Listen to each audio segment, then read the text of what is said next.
dis à moi qu'à crier vers l'éternel. Pas gentil, moi dans la peine, moi pas ni forcer. Et tout qui me qu'est, moi pense, moi pas arriver. Allez, je dis à moi qu'à mon anti-faveur pour Dieu. Moi qu'à mon Dieu grâce. Bonjour à tous et à toutes. Bienvenue à cette émission Le Temps du Réveil. Je crois que nous passerons un excellent moment ensemble en train d'étudier la parole avec le Saint-Esprit de Dieu qui est là, sur ce plateau, mais aussi dans vos maisons. Je vous salue, vous tous, vous toutes, les membres du Temps du Réveil de la Martinique, de la Guadeloupe, vous qui nous regardez présentement sur Internet, mais aussi à la télévision. Je salue particulièrement, premièrement, notre pasteur, le pasteur Alain Villan, mais aussi tous les pasteurs collaborateurs, le pasteur Lesta, le pasteur Rodrigue de la Guadeloupe, ainsi que tous les pasteurs de la Martinique et tous les autres membres, frères et sœurs des églises de la Martinique. Vous qui nous regardez, je vous redis bienvenue à cette émission. Donc ce matin, nous allons ouvrir nos Bibles. Et donc, je tiens à dire que je suis seule sur ce plateau, mais pas vraiment seule. J'ai toute l'équipe de Zouk TV qui est là avec moi et j'ai aussi le Saint-Esprit de Dieu qui est là. Et je crois qui est là sur ce plateau, mais qui est là dans vos maisons. Et je crois que nous passerons un excellent moment ensemble. Sans plus tarder, nous allons prier. Nous allons remettre ce moment entre les mains de Dieu. Et je vous inviterai à ouvrir vos Bibles déjà. Prenez vos Bibles, ouvrez vos Bibles. Dans le livre de Daniel au chapitre 9. Notre Père qui est aux cieux, Seigneur, vraiment, Seigneur, ce matin, nous voulons remettre ce moment entre tes mains. Saint-Esprit, que tu sois présent, que tu parles à nos cœurs, que cette parole nous fasse du bien et nous édifie, que celui qui est faible se sente encouragé et relevé au nom puissant de Jésus. Donc, je suis votre servante Laura. Et ensemble, nous allons étudier la parole de Dieu et je vous invite, comme je vous l'ai dit précédemment, à aller dans le livre de Daniel au chapitre 9. Nous lirons du verset 1 au verset 4. Darius, fils de Xerxès, de la race de Médès, fut établi sous le trône du royaume des Chaldéens. La première année de son règne, moi, Daniel, je considérais dans les livres le nombre des années que l'Éternel avait indiqué au prophète Jérémie et pendant lesquelles Jérusalem devait rester en ruine, c'est-à-dire 70 ans. Alors je me tournai vers le Seigneur Dieu pour le prier et lui adresser des supplications en jeûnant et en portant un habit de toile de sac et en me couvrant de cendres.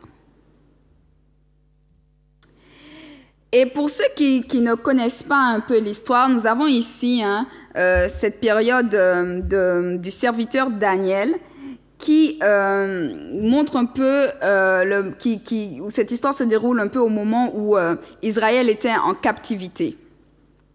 En captivité. Et on avait cet homme de Dieu qui étudiait la Bible et il vit que la période de captivité pour le peuple d'Israël était de 70 ans. La période de captivité du peuple d'Israël était de 70 ans. Alors, qu'est-ce qu'il fit? Il dit, je me tournai vers le Seigneur Dieu pour le prier et lui adresser des supplications en jeûnant et en portant un habit de toile, de sac et en me couvrant de cendres. Vous savez, Daniel vivait une époque difficile et son peuple vivait une époque difficile. Et vous aussi, peut-être que chez vous, nous aussi, nous vivons une époque difficile. Puis peut-être que toi aussi, tu passes par une épreuve, tu passes par des circonstances particulières. Et partout où nous regardons, mes frères et sœurs, nous voyons tellement de souffrances autour de nous. Et c'est aussi ce que Daniel vivait. C'est ce que aussi il vit de ses propres yeux à son époque. La souffrance, un peuple qui était en captivité. Et peut-être que toi aussi, ce matin, tu m'écoutes, Tu es en captivité. Il y a des liens sur ta vie. Il y a des choses que tu ne comprends pas. Et déjà à l'époque, l'Éternel prévenait les Israélites en leur disant, « Si vous ne croyez pas, vous ne tiendrez pas. Si vous ne croyez pas, vous ne tiendrez pas. » Cela signifie que l'Éternel disait déjà aux Israélites, « Si vous n'avez pas la foi, vous ne tiendrez pas. Vous ne tiendrez pas dans les circonstances difficiles. » Et peut-être que toi aussi, tu passes par des temps difficiles. Je te dis la même chose que l'Éternel, cette parole que l'Éternel avait prononcée à l'époque pour les Israélites. Il leur avait dit, si vous n'avez pas la foi, vous ne tiendrez pas. Si vous ne croyez pas, vous ne tiendrez pas. Je te dis la même chose ce matin. Si tu n'as pas la foi, tu ne tiendras pas.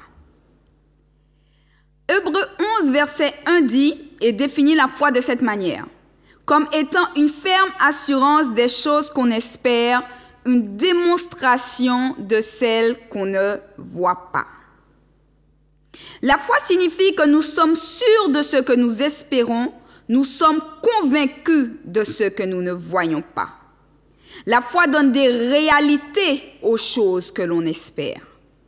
Par la foi, nous saisissons ce qui n'est pas encore réel et nous le faisons entrer dans le domaine de la réalité.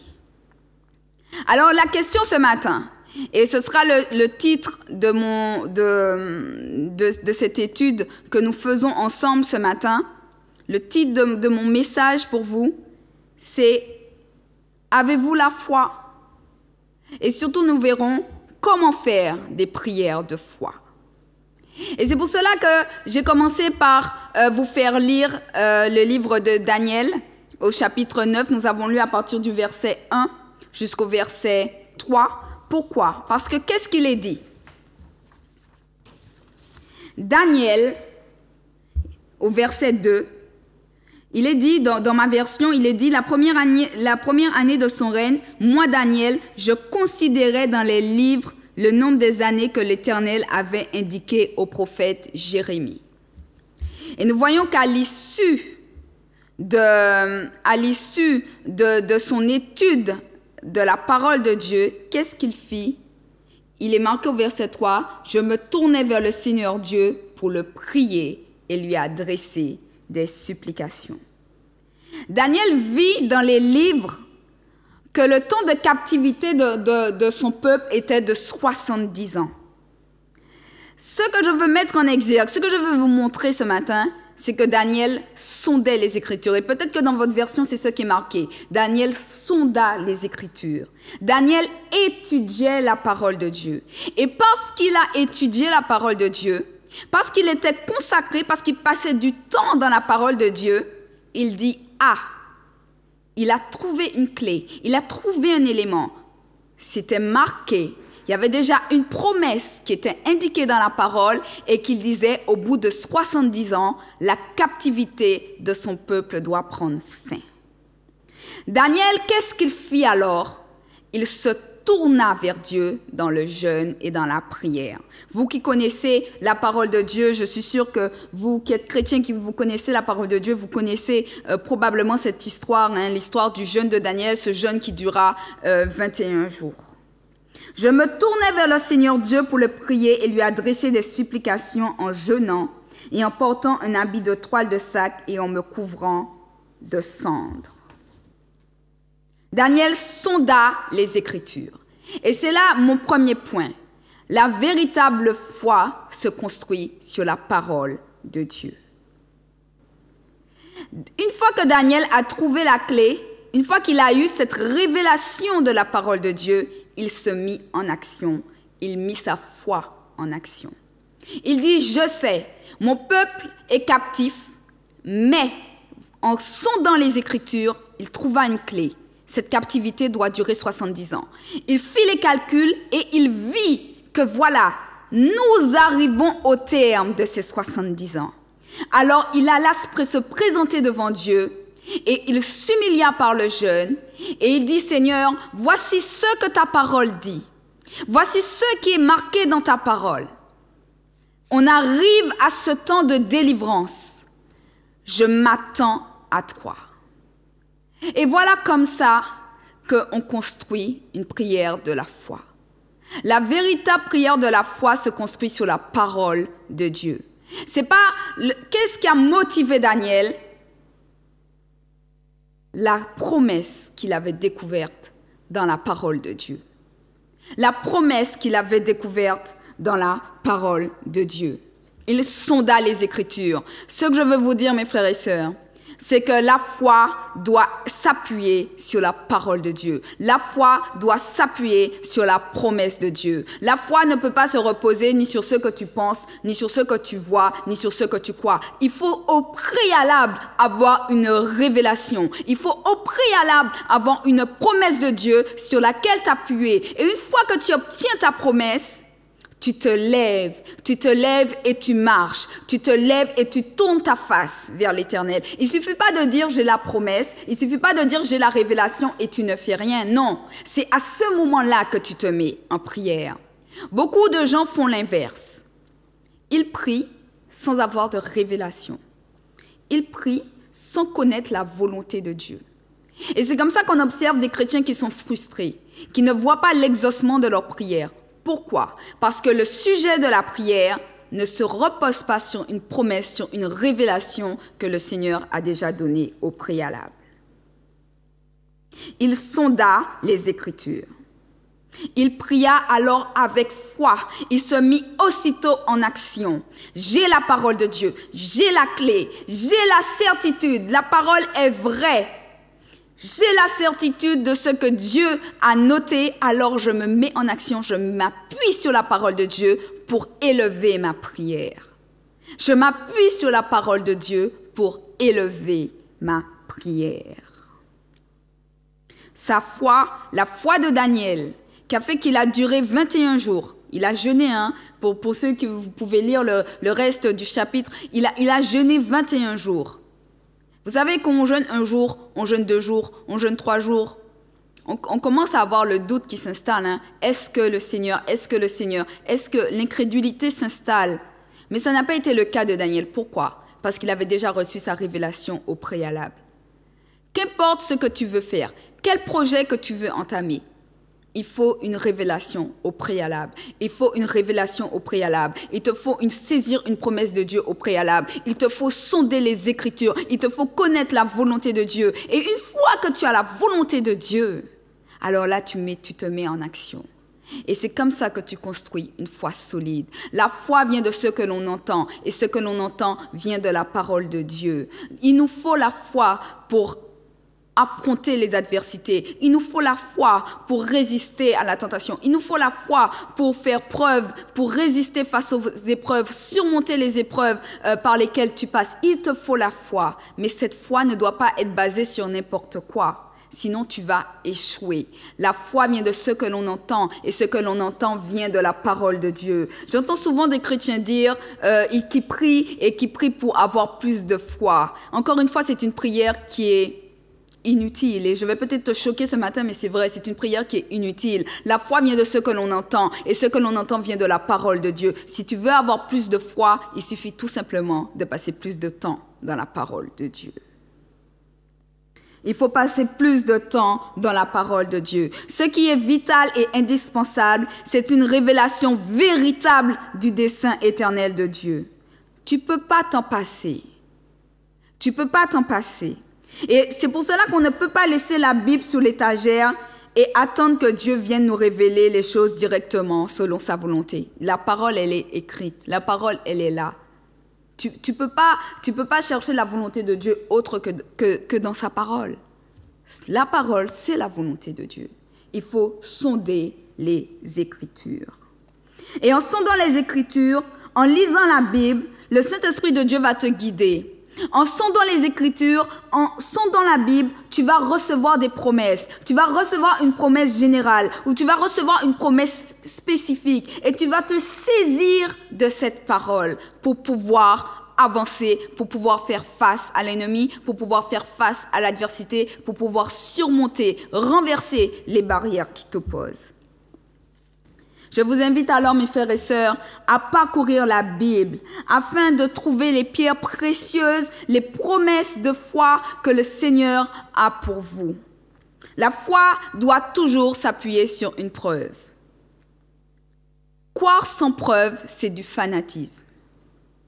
La foi ne se construit pas sur rien. La foi se construit sur la parole de Dieu. La parole de Dieu est notre preuve. Croire sans preuve, c'est du fanatisme. La prière de la foi obtiendra la bénédiction parce que notre foi repose sur une preuve. Et cette preuve, c'est la volonté de Dieu décrite à travers sa parole. Et quand nous avons saisi cela, nous sommes certains que nous obtiendrons la chose que nous demandons. Mais je voudrais alors vous rappeler, je crois que vous l'avez parfaitement compris déjà, que pour faire la prière de la foi, il y a certaines conditions. Et je voudrais alors vous en citer une, et vraiment que vous la reteniez, qu'on puisse vraiment la retenir, qu'on puisse la méditer. Pour pouvoir faire la prière de la foi, pour pouvoir avoir la foi, pour pouvoir demeurer dans la foi, il faut une entière consécration à Dieu. L'entière consécration à Dieu est la condition indispensable pour pouvoir demeurer dans la foi. Des fois, on voit des chrétiens qui ne sont pas consacrés, qui ne mènent pas une vie sainte, qui ne mènent pas une vie consacrée et qui se lancent dans toutes sortes de projets et qui disent par la foi, ils vont réussir. Et ce qu'on constate, c'est qu'ils échouent. Celui qui est consacré demeure dans la parole de Dieu. Et celui qui est consacré passe du temps avec Dieu. Celui qui est consacré chemine dans la parole de Dieu. Et beaucoup fondent leur foi sur tout et n'importe quoi. Hors de la parole de Dieu, ils se retrouvent en échec et ils disent que Dieu ne m'a pas exaucé. Mais est-ce que tu t'es consacré ? Est-ce que tu as cherché la volonté de Dieu? Est-ce que tu as pris le temps de prier? Tu as un problème, mais est-ce que tu as pris le temps de dire, Seigneur, qu'est-ce que tu dis? Seigneur, comment tu me diriges? Seigneur, où est-ce que je dois aller? Seigneur, quelle est ta volonté? Et là, tu t'attends, tu sondes les Écritures, tu cherches. Et là, le Saint-Esprit de Dieu va te guider sur un verset. Il va te guider sur un chapitre. Il va te donner une parole précise. Et cette parole, tu vas t'accrocher à elle. Et une fois que cette parole sera dans ton intellect, tu vas la saisir. Tu vas la méditer nuit et jour. Tu vas la faire tomber dans ton cœur. Et tu vas commencer à parler aux circonstances. Tu vas dire aux circonstances, puisque l'Éternel me dit que c'est ça, alors c'est ça. Puisque l'Éternel me dit, je dois aller dans cette direction, alors je vais dans cette direction. Qu'importe ce que les autres te disent, qu'importe à quel point le vent souffle fort, qu'importe à quel point les circonstances te montrent le contraire, tu demeures dans la foi, tu demeures sur la parole. Ta foi n'est pas construite sur du vent, ta foi n'est pas construite sur des on-dit, ta foi a une base solide qui est la parole de Dieu. Alors à ce moment-là, tu peux commencer à renverser les forteresses, tu peux commencer à renverser les adversités, tu demeures, qu'importe ce que le diable te montre, tu demeures. Qu'importe à quel point les choses semblent aller dans le sens, dans le vent, dans le sens contraire, tu demeures sur la parole de Dieu. Parce que tu sais en quoi tu as cru, tu sais qui t'a donné cette parole, tu sais que Dieu n'est pas un homme pour mentir, ni le fils d'un homme pour se repentir. Ce que Dieu t'a dit est sûr et certain, alors tu t'appuies sur cette parole, tu avances, et tu obtiens la victoire. Tu obtiens la victoire. Tu obtiens la victoire. Et c'est ce que Daniel a fait. Il a duré 21 jours dans le jeûne en ayant une promesse, en ayant trouvé la parole de Dieu qui lui dirait, voilà, au bout de 70 ans, tu seras délivré. Alors Daniel, il a calculé, il a vu que les 70 ans arrivaient à son terme. Alors il se leva et jeûna jusqu'à voir l'exaucement de sa prière parce qu'il savait qu'il avait saisi cette promesse, il avait la révélation qui lui dirait cette captivité doit prendre fin au bout de 70 ans. Alors, mon frère, ma sœur, je ne peux que t'inviter à passer du temps avec Dieu et à te consacrer pour obtenir ta révélation. Si nous voulons marcher avec foi, si nous voulons prier avec foi, il faut que tous les jours, nous prenions le temps de cheminer avec Dieu afin de savoir quelles promesses que le Seigneur nous révèle quelles promesses il nous donne dans notre situation. Et une fois que la parole est là, tu la médites, tu la rabâches. Une fois que la parole est là, tu la confesses. Une fois que la parole est là, elle t'arme. Une fois que la parole est là, elle te fortifie. Tu la médites chaque jour, tu la médites chaque jour, tu la médites chaque jour afin de renverser tes ennemis. Tu construis ta foi sur la parole de Dieu. Tu construis ta foi sur la parole de Dieu. Et vraiment, même si tu as reçu la parole et que Satan, tu confesses et tu vois que le temps passe, tu te rappelles de Nombre 23, verset 19. Dieu n'est point un homme pour mentir, ni fils d'un homme pour se repentir. Ce qu'il a dit, il le fera. Ce qu'il déclare, il l'exécutera. Il l'exécutera. Et je ne peux alors que rappeler encore une fois, la foi vient de ce que l'on entend et ce que l'on entend vient de la parole de Dieu. Alors peut-être que là tu m'entends et tu te dis, je voudrais alors que tu puisses t'interroger toi-même. Peut-être que tu passes par une circonstance ou peut-être même que tu as un projet, peut-être que tu es dans une épreuve et tu ne sais pas à quoi te raccrocher. Comme je te l'ai déjà dit depuis le début de cette émission. Il faut trouver une réponse. Il faut trouver une promesse à quoi te raccrocher. Et cette promesse doit venir de l'Éternel, en sondant les Écritures. Fais tout simplement ce que Daniel a fait. Mais pour toi qui est peut-être déjà qui met ta foi en action, je voudrais alors te rappeler, es-tu certain que ce que tu fais, es-tu certain que le projet que tu entreprends, es-tu certain que la foi sur laquelle tu te bases pour diriger tes actions est fondée sur la volonté et sur la parole de Dieu? Car encore une fois, je vois beaucoup de chrétiens qui sont frustrés. Ils disent « Dieu m'a dit ». Et c'est bien là le problème. Beaucoup disent « Dieu m'a dit » pour justifier leur action. Et en réalité, Dieu n'a rien dit. Il se base des fois sur des rêves, il se base sur des fausses prophéties, il se base sur des paroles que X ou Y auraient dit. Et au final, ils bâtissent leur foi non pas sur une révélation de Dieu, mais ils bâtissent leur foi sur du vent, sur des on-dit, sur des paroles. Et je disais, on dit souvent « Dieu m'a dit ». Est-ce que Dieu t'a réellement dit? Parce que c'est bien là le problème. Je vois beaucoup de personnes pour justifier leur action, pour justifier des projets insensés. Ils disent « Dieu m'a dit ». Mais Dieu ne t'a rien dit. Fais attention que Satan ne te trompe pas toi-même dans des projets au nom de Dieu m'a dit. Des fois, ce sont tes émotions qui parlent. Des fois, c'est ton désir qui parle. Des fois, on a tellement envie d'avoir quelque chose, on va vouloir forcer la main de Dieu, on va vouloir forcer le plan de Dieu et on va vouloir forcer la volonté de Dieu et on va se leurrer soi-même en disant « Dieu m'a dit ». J'ai envie de te dire attention, recule, prie, demeure toujours dans la prière pour t'assurer qu'à chaque étape de ton projet, tu restes toujours dans la volonté de Dieu. Car très souvent, quand on regarde un peu, quand on creuse un peu, on voit plutôt un désir intéressé et non la volonté de Dieu. On voit plutôt du profit, le désir de se faire du profit. Des fois, on se croit intelligent et on se croit toujours plus malin.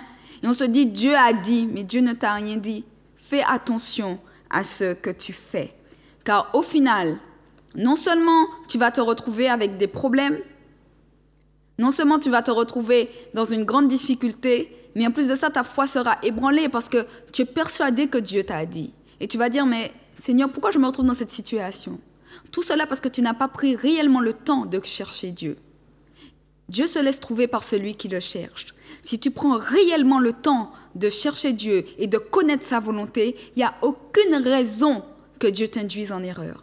Il te dirigera, il t'instruira, il te montrera la voie que tu dois suivre. À partir du moment que tu prends le temps et que tu as ce désir sincère de chercher sa volonté et non pas en réalité de satisfaire tes propres intérêts en disant « Dieu m'a dit ». Alors, je vous ai dit, la foi s'appuie sur des preuves. Alors ce matin, je t'interroge. Quelles sont tes preuves? Quelles sont les preuves qui justifient ta foi et qui justifient ton investissement dans tel ou tel projet? La foi doit toujours se fonder sur une révélation, sur une promesse de la parole de Dieu, sur une parole que le Seigneur t'a donnée. La foi ne doit pas se fonder ni sur ce que tu penses, ni sur ce que tu ressens, ni sur ce que tu penses juste de faire. La foi doit se fonder sur la parole de Dieu. Et c'est ce que Daniel fit. Il sonda les Écritures. Et c'est pour cela qu'il a pu tenir 21 jours de jeûne. Il y a beaucoup de gens qui se lancent dans des jeûnes sans parole, sans révélation. Attention, Daniel a eu sa révélation et ensuite il jeûna. Il n'a pas jeûné sans révélation. Il n'a pas jeûné sans promesse. Son jeûne et sa foi étaient basés sur une révélation de la parole de Dieu qu'il avait obtenue en sondant les Écritures. La foi véritable est construite sur la parole de Dieu.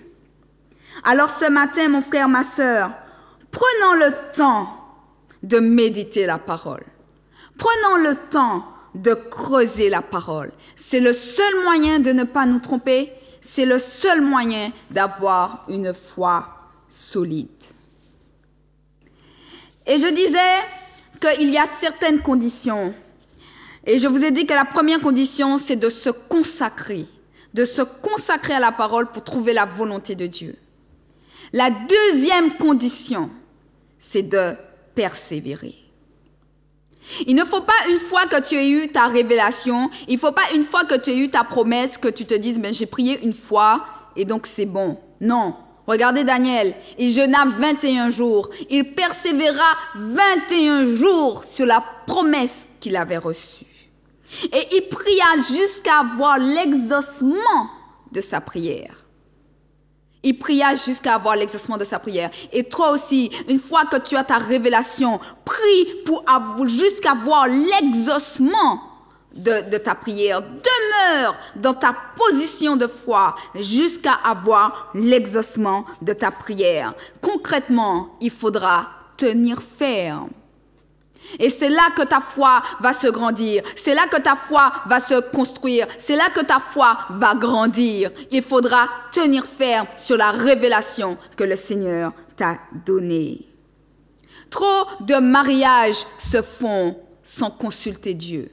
Trop d'amitiés se font sans consulter Dieu. Trop de projets se font sans consulter Dieu. Et après, on voit des chrétiens qui sont affaiblis et qui se retrouvent en grande difficulté. Et en plus de ça, ils disent « Dieu m'avait dit ». Non. Prends le temps de chercher Dieu. Et une fois, par contre, que tu as la promesse de Dieu, persévère. Tiens ferme dans la volonté, tiens ferme sur la parole reçue. Car tu sais en quoi tu t'es appuyé et tu sais en quoi tu as mis ta confiance. Alors à ce moment-là, parce que tu as respecté le processus, parce que tu as respecté le cheminement, tu pourras saisir Marc 11, verset 24 qui dit « C'est pourquoi je vous dis, quoi que ce soit que vous demanderez en priant, croyez que vous le recevez et que vous l'aurez. » Une fois que tu as respecté le processus, tu pourras saisir un Jean chapitre 5 à partir du verset 14 qui dit « Nous avons auprès de lui cette assurance que si nous demandons quelque chose selon sa volonté, il nous écoute. Et si nous savons qu'il nous écoute, quelque chose que nous demandions, nous savons que nous possédons. Et si nous savons qu'il nous écoute, quelque chose que nous demandions, nous savons que nous possédons la chose que nous lui avons demandée. Il est dit que nous demandions selon sa volonté. Selon sa volonté. Selon sa volonté. Et très souvent, on oublie ces deux petits mots-là du verset. On dit, quoi, on a tendance à prendre ce verset et dit, nous avons l'assurance que quand nous demandons quelque chose à Dieu, nous avons l'assurance qu'il nous écoute, et quand il nous écoute, nous avons l'assurance que nous sommes exaucés. C'est pas ce que le verset dit, hein. Il dit, si nous demandons selon la volonté. Et je voudrais vous rappeler une chose. La volonté de Dieu, c'est de nous bénir, certes, mais la volonté de Jésus, et ça a été sa venue sur terre, est de glorifier le Père. C'est de glorifier le Père. N'oubliez jamais cela, gardez cela toujours en mémoire, que tout ce que Dieu fait pour nous a pour but de glorifier le Père à travers nous. Et si des fois nous faisons des projets pour nous-mêmes, ne soyons pas étonnés que nous ne prospérions pas. La volonté de Jésus est de glorifier le Père. La volonté de la parole de Dieu en nous est de glorifier le Père. Aujourd'hui, je voudrais vous rappeler, mes frères et sœurs, que par la foi, nous ne luttons pas pour la victoire, mais nous luttons dans la victoire. Nous ne luttons pas pour gagner, parce qu'en Christ, nous avons déjà gagné. Les vainqueurs sont ceux qui se reposent dans la victoire, dans la foi qui leur a été acquise par Dieu. Aucun croyant ne pourra mener une vie victorieuse s'il ignore la parole de Dieu. Et lorsque nous prions avec la parole, elle est la lampe à nos pieds, la lumière sur nos sentiers. Et lorsque nous prions avec la parole de Dieu, elle est la lampe à nos pieds, la lumière sur nos chantiers. Je voudrais conclure en disant, je connaissais un pasteur, je lisais le témoignage d'un pasteur qui quand les membres de son église venaient auprès de lui et lui demandaient « Pasteur, est-ce que tu peux prier pour moi pour tel sujet ?» Vous savez ce qu'il répondait? Il répondait « Mais sur quoi vous appuyez pour me demander tel sujet? Sur quoi vous appuyez? Sur quelle promesse, quelle révélation tu as eue de Dieu ?» Et le plus souvent, les membres de l'église disaient « Ben non, j'ai rien eu. » Ben ils disaient « Ben tu ne seras pas exaucé. » Vous voyez, la prière se fonde sur la foi. La prière de la foi se fonde sur la parole de Dieu et se fonde sur la révélation, se fonde sur la promesse. Et ce n'est que comme ça qu'on doit prier. On doit prier avec la certitude de ce qu'on obtient. Et ce qu'on obtient, cette certitude vient du fait que nous avons saisi notre promesse sur la parole de Dieu. Vraiment, on ne peut pas prier sans la parole. On ne peut pas prier sans avoir une révélation au préalable. On ne peut pas prier sans saisir une promesse de Dieu au préalable. Sinon, quand le vent va souffler, tu seras renversé parce que ta foi ne s'appuie sur rien.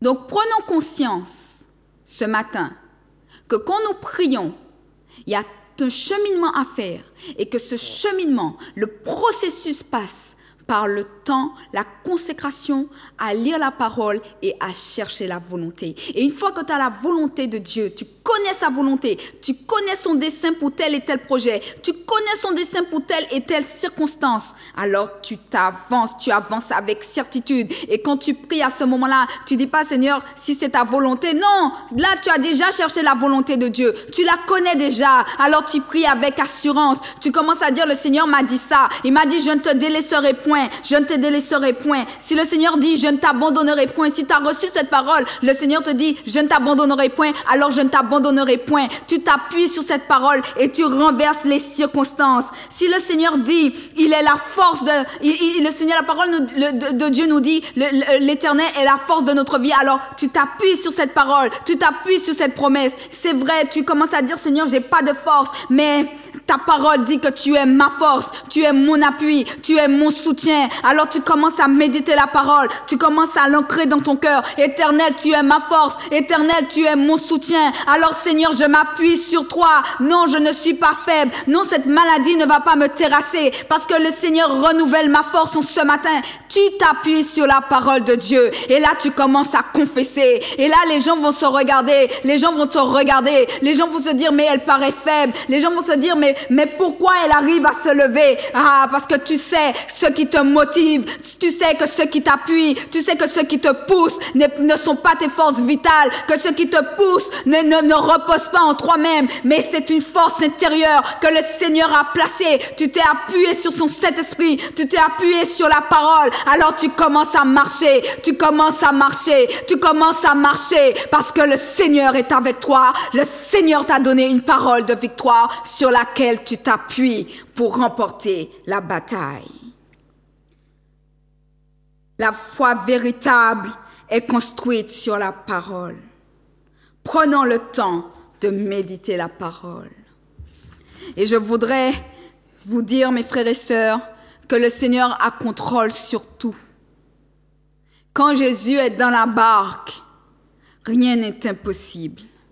Rien n'est impossible à Dieu. Il n'y a aucun vent et aucune tempête qui ne peut calmer. Aucune circonstance qui ne peut calmer dans ta vie. Aucune épreuve qui ne peut renverser dans ta vie. Il n'y a aucun feu que l'Éternel ne puisse pas éteindre dans ta vie. Si tu prends le temps de marcher avec Jésus, si tu prends le temps de méditer sa parole, alors tu pourras marcher dans des lieux impossibles. Si tu prends le temps de marcher dans la foi, tu pourras renverser les situations impossibles. Alléluia. Alléluia. C'était la parole que le Seigneur a mis sur mon cœur pour vous ce matin. C'était cette exhortation que je voulais partager avec vous. Construire sa vie de prière, construire sa foi sur la parole de Dieu, ne pas la construire sur du néant, sinon tu vas échouer. Mais prendre le temps de lire et de te consacrer à la parole afin de tenir bon face aux épreuves. Est-ce qu'il y a des appels? Est-ce qu'il y a des appels? Si vous avez des appels, si vous avez quelque chose à nous partager pendant les quelques minutes qui nous restent, passez-nous un coup de fil. C'est avec plaisir que nous allons que je vais vous écouter ce matin. Est-ce qu'il y a des appels? D'accord. Et donc là, nous n'avons pas d'appel. Alors, je voudrais conclure en vous rappelant et en te laissant, toi, je ne sais pas par quoi tu passes, je voudrais te laisser quelques versets bibliques avant de conclure cette émission. Je voudrais te laisser quelques versets bibliques à quoi te raccrocher. Et si tu es dans la tempête, si l'ennemi frappe fort, rappelle-toi et saisis la promesse que le Seigneur nous laisse dans Ésaïe 59, verset 19. Quand l'ennemi viendra comme un fleuve, l'Esprit de l'Éternel lèvera l'étendard contre lui. Et j'ai envie de laisser cette parole à quelqu'un qui nous écoute ce matin. Quand l'ennemi viendra comme un fleuve, l'Esprit de l'Éternel lèvera l'étendard contre lui. Alors peut-être que tu es là et que tu attends du secours, mais saisis-toi de cette promesse. Commence à dire, c'est vrai, l'Éternel va agir. L'Éternel va agir dans ma situation parce qu'il le dit dans sa parole. Quand l'ennemi viendra comme un fleuve, l'Esprit de l'Éternel lèvera l'étendard contre lui. Alors saisis-toi de cette promesse et commence à la méditer et commence à dire, l'Éternel va lever l'étendard, l'Éternel va renverser ma situation, l'Éternel va agir contre mon ennemi parce que sa parole le dit. Je voudrais laisser pour ceux qui ont des difficultés avec leurs enfants, pour les parents qui ont des difficultés avec leurs enfants, le psaume 103, versets 17 et 18 qui disent « La miséricorde du Seigneur est à toujours et à perpétuité sur ceux qui le craignent et sa justice sur les enfants des enfants de ceux qui gardent son alliance et qui se souviennent de ses commandements afin de les accomplir. » Alors peut-être que tu es maman, peut-être que tu es papa et tu as la parole de l'Éternel, tu as donné ta vie au Seigneur et tu crains Dieu. Alors il y a une promesse pour toi ce matin. Si tu vois tes enfants qui partent dans une mauvaise mauvaise direction. L'Éternel dit, réveille ma mémoire, plaidons ensemble. Alors plaide avec Dieu, réveille la mémoire de Dieu ce matin, saisis la parole et tu commences à dire, ô Éternel, je suis ta fille, ô Éternel, je suis ton serviteur, je suis ton enfant bien-aimé et voici ce que tu dis, que ta justice va luire sur mes enfants. Il s'est dit, le verset dit, sa justice, la miséricorde du Seigneur et sa justice seront sur les enfants et ainsi que sur les enfants de ceux qui gardent son alliance. Et tu commences à dire, Éternel, j'ai gardé ton alliance. Je veux voir ta promesse se réaliser dans la vie de mes enfants. Seigneur, je proclame cette promesse dans la vie de mon enfant. Seigneur, je m'attends à toi dans la vie de mon enfant parce que tu dis, Seigneur, que ta miséricorde sera sur moi, mais aussi sur mon enfant. Et c'est comme ça que tu commences à plaider. C'est comme ça que tu réveilles la mémoire de Dieu. Saisis les promesses de l'Éternel en ce matin. Saisis les promesses de l'Éternel en ce matin pour ta famille. Acte 16, verset 31 dit, « Crois au Seigneur Jésus et tu seras sauvé, toi et ta famille. » Crois au Seigneur Jésus et tu seras sauvé, toi et ta famille. Commence à revendiquer ta famille pour l'Éternel. Commence à revendiquer ta famille. Commence à prier pour tes frères et sœurs qui ne connaissent pas Christ. Commence à prier pour ton mari, pour tes enfants qui s'éloignent de Dieu. Et appuie-toi sur Acte 16, verset 31. Éternel, tu dis que tu me sauveras moi, mais tu sauveras ma famille. Alors Éternel, je m'attends à toi. Je m'appuie sur cette promesse. Et quand tu pries, tu solidifies ta foi de cette façon. Tu ne viens pas devant le Seigneur tout tremblant. Tu ne viens pas devant le Seigneur en ayant du doute et en ayant de l'incrédulité. Tu t'avances avec la parole de Dieu. Et pour ceux qui ont besoin de guérison ce matin, je voudrais vous laisser Ésaïe 53. Ésaïe 53, je vais prendre rapidement le temps de le lire. Ésaïe 53, verset 4. Pourtant, en vérité, c'est de nos maladies qu'il s'est chargé. Ce sont de nos souffrances, c'est de nos souffrances qu'il a prises. Et ce sont nos souffrances qu'il a prises sur lui. Il est dit, pourtant en vérité, c'est de nos maladies qu'il s'est chargé. Alors toi qui es malade ce matin, saisis-toi de Ésaïe 53, saisis-toi de Matthieu 8, verset 17. Verset 16 à 17, saisis-toi de 1 Pierre 2, verset 24, saisis-toi des promesses de Dieu sur les promesses de délivrance, les promesses de guérison qui sont déjà marquées dans la Bible et commence à prier avec, commence à dire, Père, tu t'es chargé de ma maladie, Père, tu t'es chargé de ma maladie, Père, tu t'es chargé de ma maladie. Alors à ce moment, quand ton corps commence à te montrer des signes, quand ton corps commence à te dire, la souffrance commence à se lever. Là, tu te rappelles, non, je ne mourrai pas, je vivrai, car l'Éternel s'est chargé de ma maladie à la croix. Comme tu commences à dire, je ne me fie pas à ce que je ressens dans mon cœur, je me fie pas à ce que je ressens dans mon corps, je ne me fie pas à mes émotions, je ne me fie pas à ce que je vois, mais je me fie à la parole de Dieu. La parole dit, c'est de nos maladies qui s'est chargé, c'est de ta maladie qui s'est chargé. Alors tu commences à prier, tu commences à mettre ta foi en action. Tu commences à dire, je vivrai, je vivrai, je vivrai, car l'Éternel s'est chargé de ma maladie à la croix. Alléluia, alléluia, mes frères et sœurs. C'est vraiment ces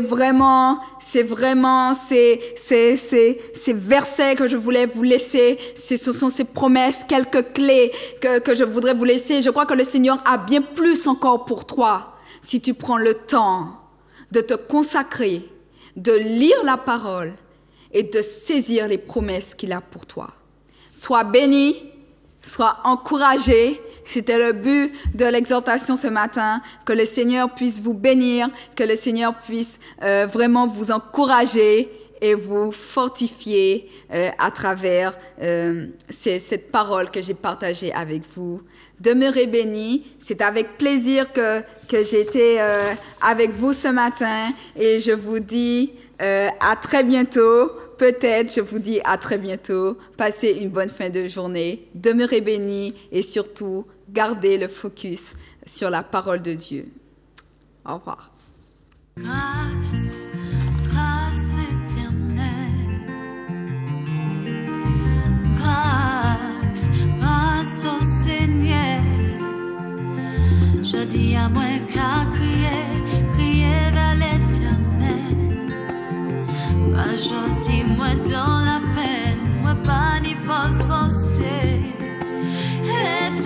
chine que moi pense moi pas arriver. Allez, je dis à moi commander anti-faveur pour Dieu. Moi commander